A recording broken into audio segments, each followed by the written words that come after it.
Hi friends, welcome back. Mr. Rilwan Okpanachi, a constitutional lawyer in Abuja, says Vice President Yemi Osinbajo cannot waive his immunity. 90 billion naira allegation. Osinbajo asked to resign. The legal practitioner told NAN on Monday in Abuja that the only effective way Osinbajo could waive his immunity is if he sincerely desires to do so, is to resign from his position as vice president. He cannot remain in office and waive his immunity, as the immunity is attached to that office and not his person. That's what the lawyer said. Okpanachi was reacting to the statement credited to the vice president that he would waive his constitutional immunity to clear his name over the 90 billion he allegedly received from Federal Inland Revenue Service (FIRS). The lawyer said the Section 308 of the Constitution, which raises arguments in some quarters that the vice president could not institute any case in his name, no longer represent the position of the law. He said the case of IBM Securities PLC versus Ahmed Bola Tinubu, as decided by the Supreme Court, being relied upon by those holding such opinion, was no longer tenable. The current position of the law as expressed by the Supreme Court in the case of Global Excellence Communications Limited and ours versus Mike Donald Duke 2007 LPELR 1323 SC, the Apex Court held that the legislature intend to prohibit any of the holders of the offices listed in Section 308 subsection 1 of the Constitution from instituting cases in the names in their tenure. They would have expressly stated it, and that since there was no such express provisions, then they are entitled to institute court case during their tenure, according to Okpanachi.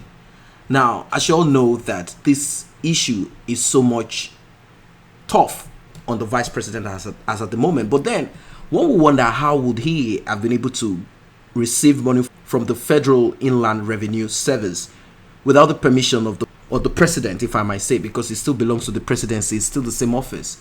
One would wonder how he got that money, who signed for it.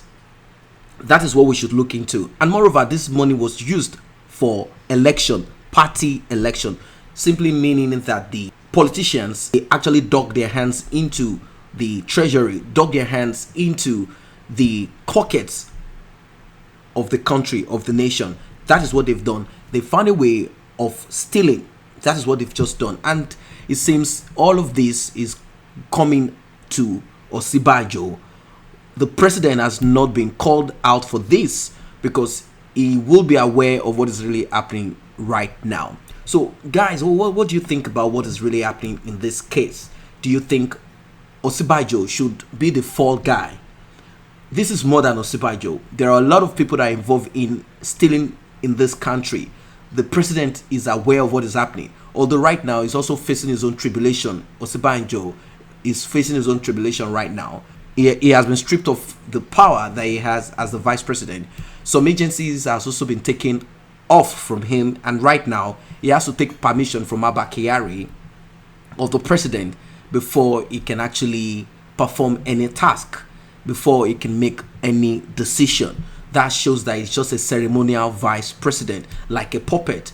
And I don't know if the 2023 political presidential the ambition is the reason why this is happening. As you know, politics in Nigeria is very dirty. So what's your take about this? Let us know in the comment section. Do you think that Osinbajo should waive his immunity, cut off from this politics totally, and face the law? Or they all have to face the law, as they are all culpable and they are all criminals? They are all part of this. President Buhari should also be made to face the law, since he's known to flaunt court orders. Do you think Buhari should also be brought? Although maybe during the interrogation and also the court hearing, maybe more will come out. Maybe the vice president will not cover for the president. He might say the president ordered me, but then there will be what they call burden of proof. How can you prove that the president actually told you to go take money from that from the Federal Inland Revenue, and all of the other places that they dug their hands into. Let us know in the comment section below. And while you're at that, may I remind you to kindly tap on that subscription button and also the red notification icon bell so you'll be alerted whenever new videos are uploaded. Thanks for stopping by.